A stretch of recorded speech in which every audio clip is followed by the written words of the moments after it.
excited.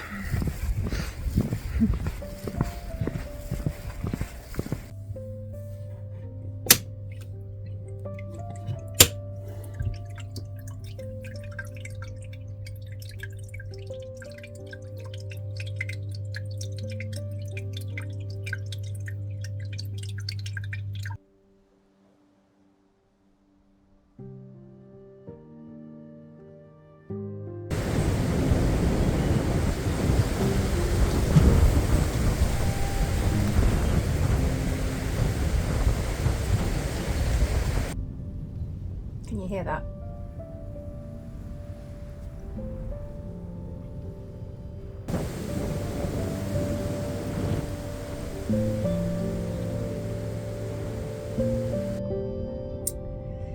Storm Eowyn is with us and woke me up at about 3 o'clock this morning. I couldn't get back to sleep after that. I felt the caravan shuddering and just a slight rocking, so it was difficult to sleep through that.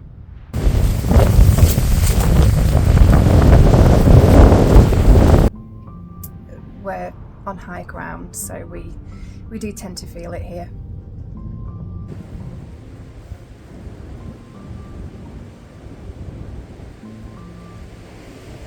It's just been getting quite rough in the last hour or so, so I think it's really starting to make its presence felt here.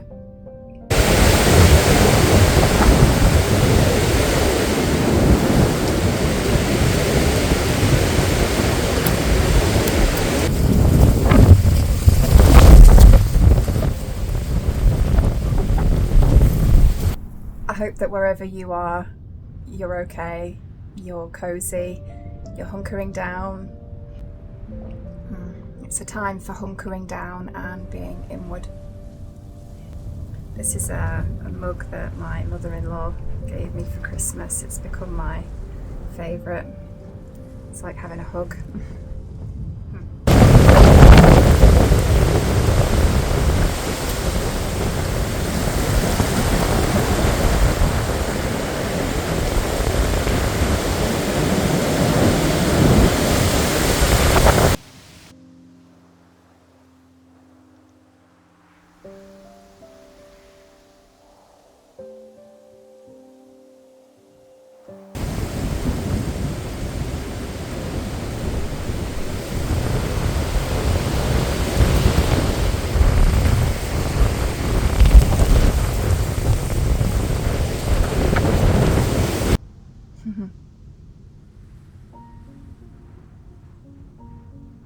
I love it when there's moments of stillness in the wind. Those little spaces between the blowing.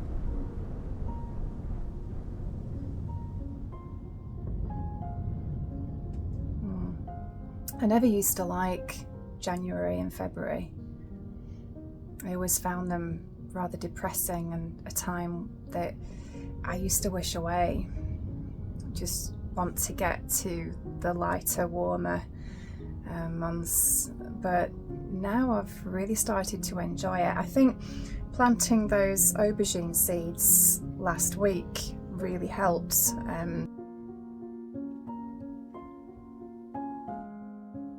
I like planning what I'm going to plant, and I start doing that on Boxing Day usually. Between sort of Christmas and New Year, I like to start looking at seeds and bulbs and planning my growing year. So the aubergine seeds were the first ones that could be sown. So they can be started off in January, and I'm really glad that there's something to be planted. Everything else is sort of from February onward. So it was nice to share that with you, the planting.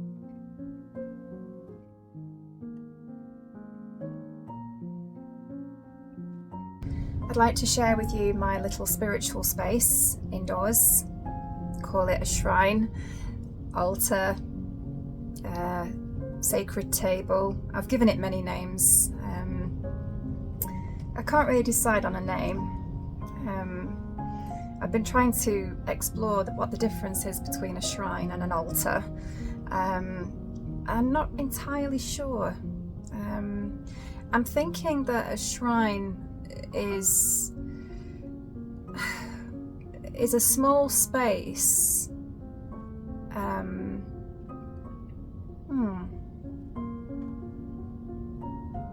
I'm thinking a shrine is a small space that is dedicated to something or someone. Thinking about when I've been to Italy, and there's been little sort of shrines dedicated to the Virgin Mary and things like that.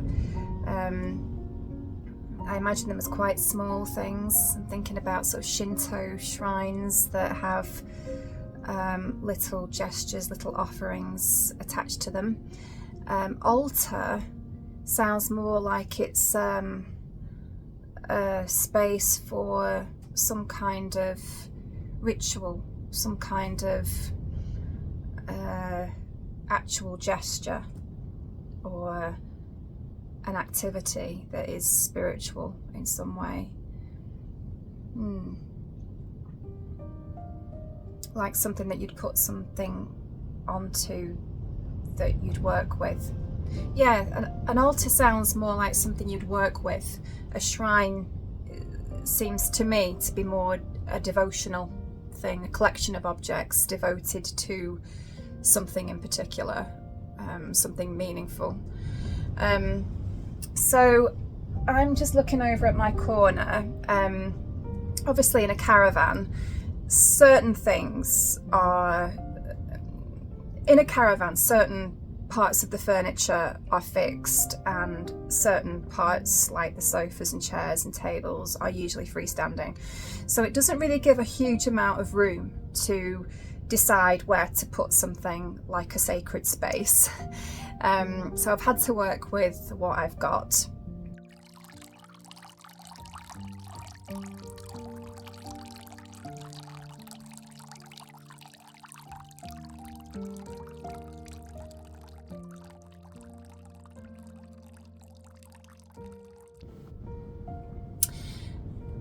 To me, a home ought to have a hearth of some kind. Obviously, in days gone by, that would have been a fire.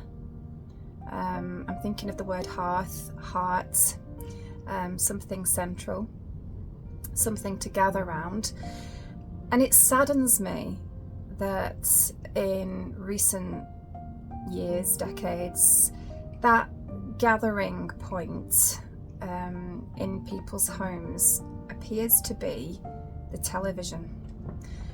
I've never owned a television, not willingly anyway. I've had them given to me. I think it's difficult for some people to understand. Whenever I've said I don't own a TV, a question that I usually get asked is, what do you do with your time? You know, what do you do? And it's surprising how surprising it is to people. So I've been given a couple of TVs in the past. I've tried to make use of them as best as I can. I just don't like them. I've never liked them.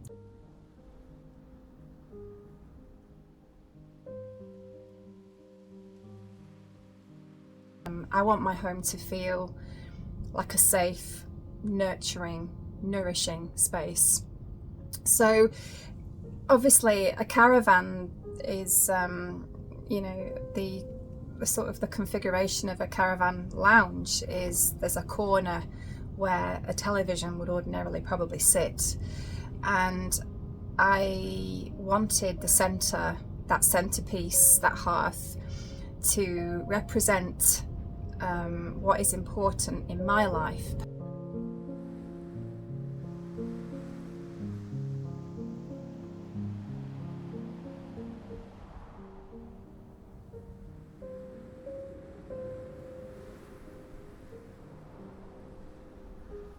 So I've been transitioning in terms of my beliefs and values. Not so much my values, but certainly how I structure those, the narrative around those values have been changing. I had a few Buddhist ornaments around my home. I've started to let go of those. I still, at the center point of my altar, shrine, sacred space, at the center point of my sacred space, there is a Buddha. It's a water feature with a light, and I quite like having that sound of water. I've also got a small statue of Kuan Yin.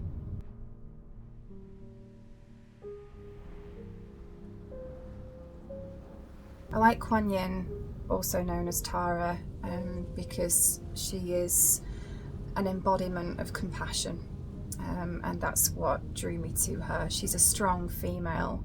I still pray. For many years, whenever I've seen an animal that has been run over, I always pray to Tara. I always say the Om Tara Tu Tara Turis Vaha prayer. I've even got that tattooed on me, actually. That prayer or mantra. So yeah, I'm not quite sure what to do with that.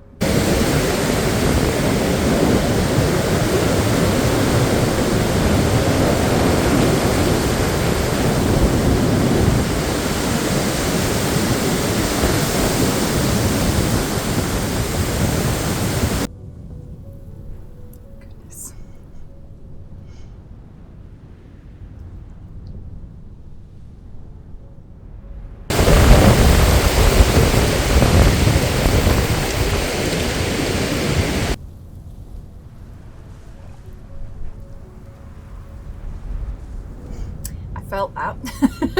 I felt that.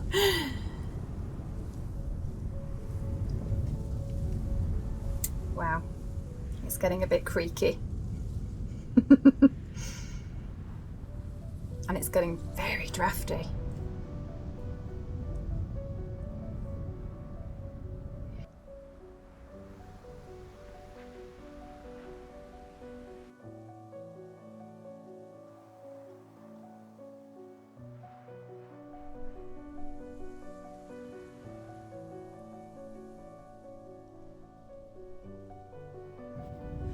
I've also got this on my sacred space. I think it's nice to have things from family and friends. This is a birthday gift that I got last year. To show you, isn't that lovely? It came from the same friend that gave me the stuff for the bird feeder. He knows how much I love flowers, and made me a little garden. So that's always there as a nice reminder of my little portable garden and our friendship.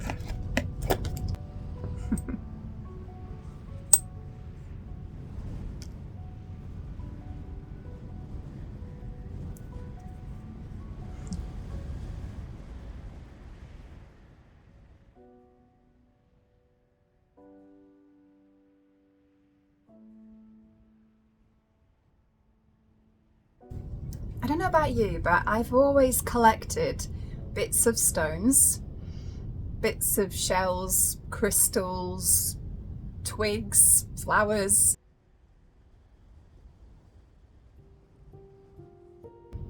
But I have those 3 stones for Ingleborough, Whernside and Pennygent on my little sacred space. And when I began to think about having a little dedicated space in my home, I began to realise just how much stuff I've got dotted around. A little pile of stones here, a little rock there, a little crystal over on that windowsill, and I just brought everything together. One thing that I wanted to put on the sacred space, sacred table, was a dowsing crystal that my grandmother had. She was quite a spiritual lady, a very strong lady.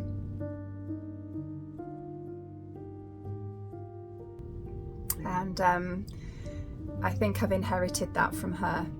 She used to have some incredible stories to tell when I was growing up, and she used to use crystals to douse with. So when she passed away 10 years ago, it was really nice to have inherited the crystals that she would use. So that felt really important to have on that space as a connection to the ancestors and the significant ancestors, those really important figures.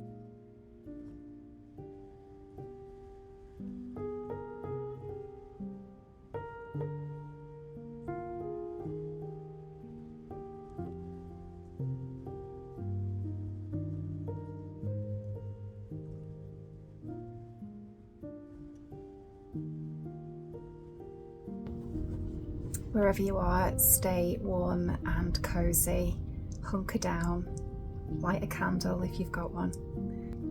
It's really nice to have you gathering in this little circle with me this winter. It feels kind of like we're gathering together a little community, a little tribe. So please like this video, please leave a comment. I will respond. Let me know how you are and how you're getting on in this storm, and I look forward to seeing you again really soon.